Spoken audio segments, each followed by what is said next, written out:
السلام علیکم ورحمۃ اللہ وبرکاتہ۔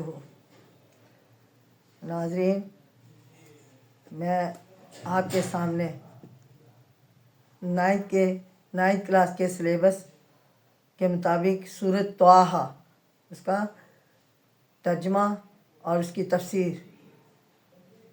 امتحانی تیاری کے مطابق امتحان کے نائنتھ کلاس کے سلیبس کے مطابق امتحان کی تیاری کے لیے میں درس دے رہی ہوں۔ والدین حضرات توجہ فرمائیں، اپنے بچوں کو کہیں کہ وہ میری آئی ڈی کو غور سے پڑھے، سنے اور سمجھے اور اس کے مطابق اپنے امتحان کی تیاری کرے، نائنتھ کلاس کے بچے خصوصاً۔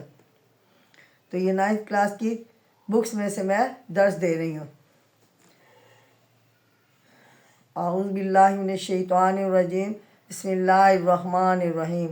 ربنا آتنا فی الدنیا حسنۃ وفی الآخرۃ حسنۃ وقنا عذاب النار وادخلنا الجنۃ مع الابرار یا عزیز یا غفار یا رب العالمین۔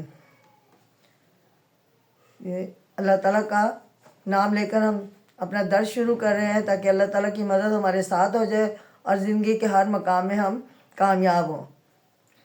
توجہ فرمائیں، سورۃ طٰہٰ یہ مکی سورت ہے، اس میں 135 آیات ہیں۔ اس کا تعارف کچھ ایسے ہے کہ اس سورۃ طٰہٰ ان صورتوں میں سے ہے جن کے نام حروف مقطوعات پر رکھے گئے ہیں۔ اس سورت کا آغاز حروف مقطوعات سے یعنی طٰہٰ سے ہے، طٰہٰ سے شروع ہوتا ہے اور اسی مناسبت سے اس سورت کا نام رکھا گیا۔ سورۃ طٰہٰ کے 8 میں سے 5 رکوع یعنی اس کے 8 رکوع ہیں، جس میں سے 5 رکوع میں حضرت موسیٰ علیہ السلام کی زندگی کا بیان ہے، یعنی زندگی کا بیان فرمایا گیا ہے، جس میں حضرت موسیٰ علیہ السلام کی تمام زندگی جو ہے وہ اس کے بارے میں بتایا جا رہا ہے۔ جن صورتوں کے بارے میں حضرت محمد مصطفیٰ صلی اللہ علیہ وسلم نے فرمایا کہ یہ میرا قدیم مال اور قیمتی اثاثہ ہے، یعنی اس صورتوں کے بارے میں، اس صورت کے بارے میں نبی کریم صلی اللہ علیہ وسلم نے فرمایا کہ یہ 3 صورتیں جو ہے وہ میرا قدیم مال اور قیمتی سرمایہ ہے۔ قدیم مال میں یعنی سابقہ انبیاء کرام علیہ السلام کے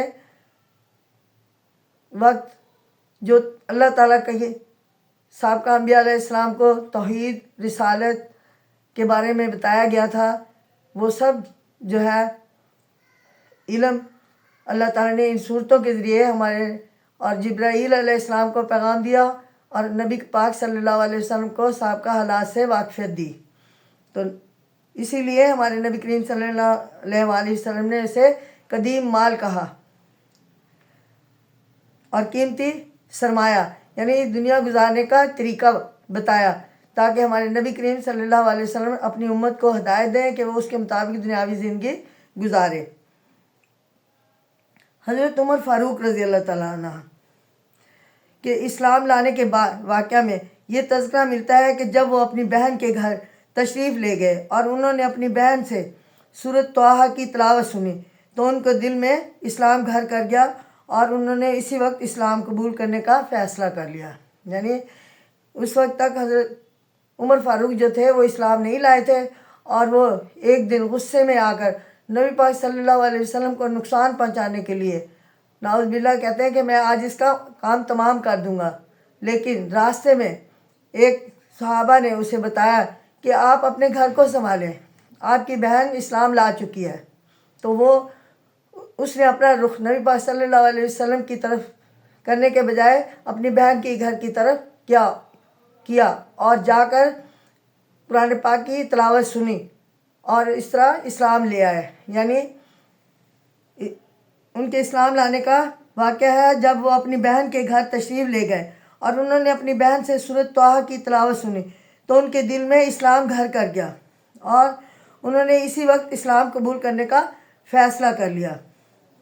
یعنی سورۃ طٰہٰ کا خلاصہ حضرت موسیٰ علیہ السلام کا تفصیلی تذکرہ اور پھر توحید رسالت اور آخرت کا بیان اس سورت کی آیات سے ہمیں ملتا ہے۔ سورۃ طٰہٰ میں حضرت موسیٰ علیہ السلام کی زندگی کے 3 مراحل بیان کیے گئے ہیں، حضرت موسیٰ علیہ السلام کی پیدائش سے مدین ہجرت فرمانے تک، یعنی وہ واقعات جو حضرت موسیٰ علیہ السلام کی پیدائش سے لے کر آپ کو مدین کی طرف سفر کرنے تک جو حالات پیدا ہوئے، جن حالات سے واسطہ پڑا، ان سب کا ذکر ہے۔ مدین سے صحرائے سینا کی طرف ہجرت کرنا، یعنی مدین سے پھر حضرت موسیٰ علیہ السلام نے دریا سینا کی طرف ہجرت کی، یعنی جس دریا کو آپ نے عبور کیا اللہ تعالیٰ کے حکم سے اپنے عصا سے۔ صحرائے سینا ہجرت کے بعد سے وصال تک کا دور، یعنی پھر صحرائے سینا ہجرت کے بعد سے وصال تک، یعنی آپ کی وفات تک کا ذکر ہمیں سورۃ طٰہٰ کے پڑھنے سے ملتا ہے۔ تو ناظرین توجہ فرمائیں اور اپنی تمام میرے شاگرد حضرات جو ہیں وہ بھی توجہ سے پڑھیں اور سنیں اور غور کریں اور اپنے امتحان کی تیاری کریں۔ تو ناظرین اس میں بتایا گیا ہے سورت میں کہ آخرت کے 3 رکوع میں توحید، رسالت اور آخرت کا بیان ہے۔ اللہ تعالیٰ کی عظیم قدرتوں اور صفات کا ذکر ہے۔ اس کے بعد حضرت آدم علیہ السلام کا مختصر تذکرہ بھی ہے۔ آخرت میں نافرمانوں کے برے انجام کا بیان بھی کیا گیا ہے۔ قرآن مجید کا مقام اور مرتبہ بیان کر کے اس سے منہ موڑنے کی سزا بیان کی گئی ہے۔ ناظرین سورۃ طٰہٰ کے آخر میں یہ سمجھایا گیا ہے کہ اللہ تعالیٰ کا قانون ہے کہ وہ کسی قوم کو اس کے کفر اور انکار پر فوراً نہیں پکڑتا۔ یہ اللہ تعالیٰ جو ہے اپنی قوم کو بار بار ہدایت دیتا ہے، بار بار انہیں جو ہے اپنی احکامات بھیجتا ہے اپنے پیغمبروں کے ذریعے تاکہ وہ راہ راست پر آ جائے۔ اگر ان کیس تھوڑی سی غلطی کر لیں تو اللہ تعالیٰ فوراً جو ہے امتحان نہیں لیتا، بلکہ اسے ڈھیل دیتا ہے، اسے موقع دیتا ہے کہ ہو سکتا ہے یہ اسلام لے آئے۔ اس لیے حق والوں کو صبر کے ساتھ دین کی دعوت کا کام کرتے رہنا چاہیے اور حق کا انکار کرنے والوں کے معاملے میں جلد بازی اور بے صبری کا مظاہرہ نہیں کرنا چاہیے۔ تو ناظرین اب میں اس صورت کے ذریعے اس کے کچھ علمی اور عملی نکات جو صورت میں سے میں نے لیے ہیں اور آپ کو میں بتا رہی ہوں، یعنی کہ ہمیں کن کن باتوں پر عمل کرنا چاہیے، کون سا علم حاصل کرنا چاہیے اور اس کے مطابق عمل کرنا چاہیے۔ نمبر 1 ہے اس صورت کا مطالعہ کرنے سے جو علمی اور عملی نکات معلوم ہوتے ہیں ان میں سے کچھ یہ ہے کہ اللہ تعالیٰ کو ہر چیز کا مکمل علم ہے، دنیا میں کوئی چیز اس سے چھپی ہوئی نہیں ہے۔ یہ سورۃ طٰہٰ کی آیت نمبر 8 میں ذکر ہے۔ پھر ہے دوسرا پوائنٹ ہے دنیا اور آخرت کی سلامتی ان کے لیے ہے جو ہدایت کی پیروی کرتے ہیں۔ اور تیسرا پوائنٹ ہے نصیحت سے اعراض کرنے والے قیامت کے دن بہت پچھتائیں گے۔ یہ بھی سورۃ طٰہٰ کے آیت نمبر 100 کے مطالعہ کرنے سے ہمیں معلوم ہوا ہے۔ پوائنٹ نمبر 4 ہے قیامت کے دن اللہ تعالیٰ ہی فیصلہ فرمائے گا کہ کون سفارش کرے۔ اور پوائنٹ نمبر 5 ہے ہمیں اللہ تعالیٰ سے اپنے علم میں اضافے کی دعا کرتے رہنا چاہیے۔ یہ بھی سورۃ طٰہٰ کا آیت نمبر 113۔ اور پوائنٹ نمبر 6 ہے شیطان ہمارا دشمن ہے جو وسوسہ ڈال کر ہم سے اللہ تعالیٰ کی نافرمانی کرانا چاہتا ہے۔ یہ آیت نمبر سورۃ طٰہٰ کی 120 ہے، جس سے ہمیں اس علمی نکات کا علم ہوتا ہے کہ کون سے علمی نکات ہیں اور کس آیات کے مطابق ہمیں کیا کیا کام ہم پر واضح ہوتا ہے۔ اللہ تعالیٰ پوائنٹ نمبر 6 اللہ تعالیٰ نے انسان میں شرم و حیا کی فطرت رکھی ہے، ہمیں بے حیائی اور بے پردگی سے بچنا چاہیے۔ پھر ہے پوائنٹ نمبر 7 قرآن مجید پر عمل نہ کرنے والوں کی دنیاوی زندگی تنگ کر دی جاتی ہے، یعنی ان کے دنیا ویران کر دی جاتی ہے۔ پوائنٹ نمبر 8 ہے سابقہ قوموں کے کھنڈرات ہمارے لیے عبرت کے نشانات ہیں، یعنی سابقہ قوموں کو جن جن حالات کا واسطہ یا سامنا کرنا پڑا وہ عبرت کی نشانیاں ہیں اس میں۔ آیت نمبر 9 ہمیں یعنی پوائنٹ نمبر 9 ہمیں نمازوں کو وقت کی پابندی کے ساتھ ادا کرنی چاہیے۔ پوائنٹ نمبر 10 ہے دنیا کی نعمتیں ہماری آزمائش اور امتحان کے لیے ہے۔ یہ آیت نمبر 131 ہے۔ اور پوائنٹ نمبر 10 ہے حضرت محمد مصطفیٰ صلی اللہ علیہ وسلم کا سب سے بڑا معجزہ قرآن مجید ہے۔ تو ناظرین سورۃ طٰہٰ کی 133 کی یہ آیت جو ہے پڑھیں تو ہمیں اس کی روشنی سے صاف واضح ہوتی ہے۔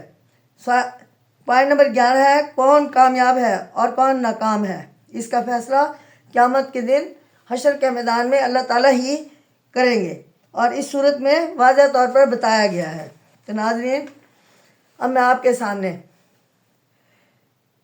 سورۃ طٰہٰ کی کچھ آیات ہے جس کا میں ترجمہ آپ کے سامنے پیش کرتی ہوں، توجہ فرمائیں۔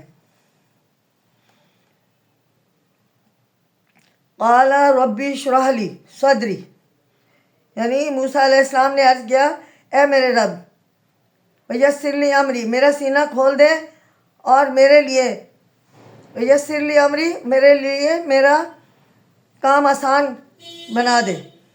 وَاحْلُلْ عُقْدَةً مِّن لِّسَانِی یفقہوا قولی، اور میری زبان کے گرہ کھول دے تاکہ لوگ مجھے اچھی طرح سمجھ سکے۔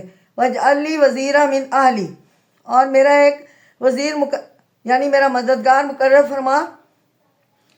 یہ اس وقت ہمارے حضرت موسیٰ علیہ السلام نے جب دعا کی کہ مجھے میرے بھائی کو میرے لیے مددگار بنا دے، تو اس کو کچھ اس آیت کو ایسے بیان کیا گیا ہے کہ وَاجْعَل لِّی وَزِیرًا مِّنْ أَہْلِی، یعنی میرے خاندان میں سے میرا ایک وزیر بنا دے۔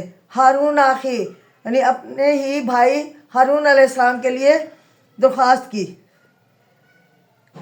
اشدد بہ اذری، اس سے میری قوت کو مضبوط کر دے، مضبوط فرما دے۔ وَأَشْرِکْہُ فِی امری، اور اسے میرے کام میں شریک فرما دے۔ کی نسبحک کثیرا، تاکہ ایک جان ہو کر ہم کثرت سے تیری عبادت تیری پاکی بیان کریں۔ وَنَذْکُرَکَ کثیرا، اور کثرت سے تیرا ذکر کریں۔ اِنَّکَ کُنتَ بِنَا بصیرا، بے شک تو ہمیں خوب دیکھنے والا ہے۔ قَالَ قَدْ أُوتِیتَ سُؤْلَکَ یا موسیٰ، اللہ تعالیٰ نے فرمایا اے موسیٰ تمہیں دے دیا جو کچھ تو نے مانگا، یعنی جو التجا کی، جو سوال کیا وہ میں نے آپ کا پورا کر دیا، یعنی آپ کے بھائی حضرت ہارون علیہ السلام کو میں نے آپ کا مشیر بنا دیا، یعنی ان کو بھی نبوت دے دی۔ سُؤْلَکَ یا موسیٰ، اور جو کچھ تو نے مانگا وہ میں نے عطا فرمایا۔ وَلَقَدْ مَنَّنَّا عَلَيْكَ مَرَّةً أُخْرَىٰ، اور بے شک ہم نے تم پر احسان کیا تھا ایک بار اور بھی۔ تو ناظرین یہ اس وقت کا واقعہ ہے جب حضرت موسیٰ علیہ السلام پیدا ہوئے تھے، اور اللہ تعالیٰ نے ان کی والدہ کے ذہن میں یہ بات ڈالی الہام کہ آپ اپنے بیٹے کو جو ہے دریا میں ڈال دیں، انشاءاللہ اس کو کنارے پر لگانا، اور جن ہاتھوں میں ہم نے اس کی پرورش کرنی ہے وہ ہماری ذمہ داری ہے۔ اور جب ہم نے الہام کیا تمہاری والدہ کی طرف جو کچھ اب تم پر وحی کیا جا رہا ہے، اِلَّا أُوحَیْنَا إِلَىٰ أُمِّکَ مَا یُوحَیٰ، یعنی یہ اس ترجمے کی قرآنی آیات ہے، یعنی اِنَّ آنِقْذِ فِیہ فِی التابوت، کہ تم موسیٰ علیہ السلام کو صندوق میں رکھو، پھر اس صندوق کو دریا میں ڈال دو۔ فَاقْذِفْ فِیہ، اور اس صندوق کو دریا میں ڈال دو، پھر دریا اسے کنارے پر لا کر ڈال دے گا، یعنی فِی الْیَمِّ فَلْیُلْقِہِ الْیَمُّ بِالسَّاحِلِ۔ تو اللہ تعالیٰ نے فرمایا اس آیت کے ذریعے کہ اس وقت فرشتہ جبرائیل امین علیہ السلام یہ آیت لے کر آئے اور ان کی والدہ کو فرمایا کہ آپ اسے صندوق میں ڈال کر دریا میں ڈال دیں، اور اللہ تعالیٰ نے اپنی ہی اپنے ہی ذرائع سے اللہ تعالیٰ نے اپنے حکم سے آپ حضرت موسیٰ علیہ السلام کو ساحل تک پہنچا دیا اور فرعون کے گھر میں اس کی پرورش کا بندوبست کیا۔ تو ناظرین، یہ میں نے قرآن پاک کی آیت یعنی سورۃ طٰہٰ، جس میں سے میں نے یہ آیات جس کا ترجمہ اور تشریح میں نے پیش کی ہے۔ تو میں اب مشقی سوالوں کے ذریعے آپ کو کچھ بیان فرما رہی ہوں۔ کچھ مشکل الفاظ ہیں، وہ یہ ہیں کہ صدری میرا سینہ کھول دے، احلل کھول دے، اہل آخی میرا بھائی، عذری میری کمر، نسبحو کا ہم تیری تصویر بیان کرتے ہیں، قد یقینا، قد کا مطلب ہے یقین، مرۃ الاخری ایک مرتبہ اور بھی، یسری آسان کر دے، لسانی میری زبان، اشدد مضبوط کر دے، کئی تاکہ، بصیر خوب دیکھنے والا، مننا ہم نے احسان کیا۔ تو ناظرین، اس صورت کے مطابق میں ایک حدیث بیان کر رہی ہوں کہ حضرت محمد مصطفیٰ صلی اللہ علیہ وسلم نے یوم عاشور کے بارے میں فرمایا ہے کہ اس دن اللہ تعالیٰ نے بنی اسرائیل کو فرعون سے نجات عطا فرمائی تھی، اس لیے اس دن حضرت موسیٰ علیہ السلام نے روزہ رکھا تھا۔ میں تم سے زیادہ موسیٰ علیہ السلام سے تعلق رکھتا ہوں، چنانچہ آپ ختم النبیین صلی اللہ علیہ وسلم نے اس دن روزہ رکھا اور صحابہ کرام رضی اللہ تعالیٰ عنہ کو بھی اس کا حکم دیا۔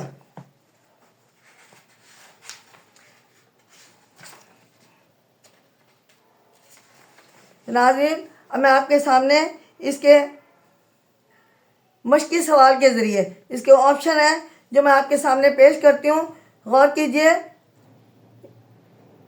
درست سوالوں کے جواب دیے گئے ہیں جس کو میں سمجھا رہی ہوں کہ حضرت موسیٰ علیہ السلام کا تفصیلی ذکر کون سی صورت میں ہے؟ سورۃ طٰہٰ میں۔ سورۃ طٰہٰ کو سن کر مسلمان ہوئے حضرت عمر فاروق رضی اللہ تعالیٰ عنہ۔ حق کا انکار کرنے والوں کے بارے میں مظاہرہ کرنا چاہیے صبر و تحمل کا۔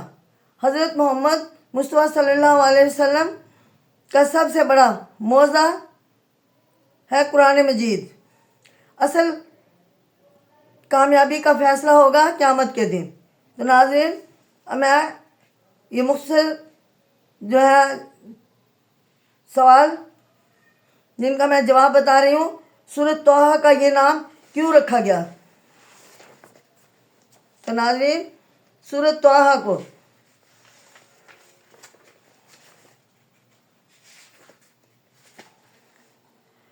سورۃ طٰہٰ مکی صورت ہے۔ سورۃ طٰہٰ میں ان صورتوں میں سے جن کے نام حروف مقطعات پر رکھے گئے ہیں، اس صورت کا آغاز حروف مقطعات سے ہے، طٰہٰ سے ہے، اور اسی مناسبت سے اس صورت کا نام رکھا گیا۔ سوال نمبر 2 ہے، سورۃ طٰہٰ کا خلاصہ کیا ہے؟ سورۃ طٰہٰ کا خلاصہ ہے کہ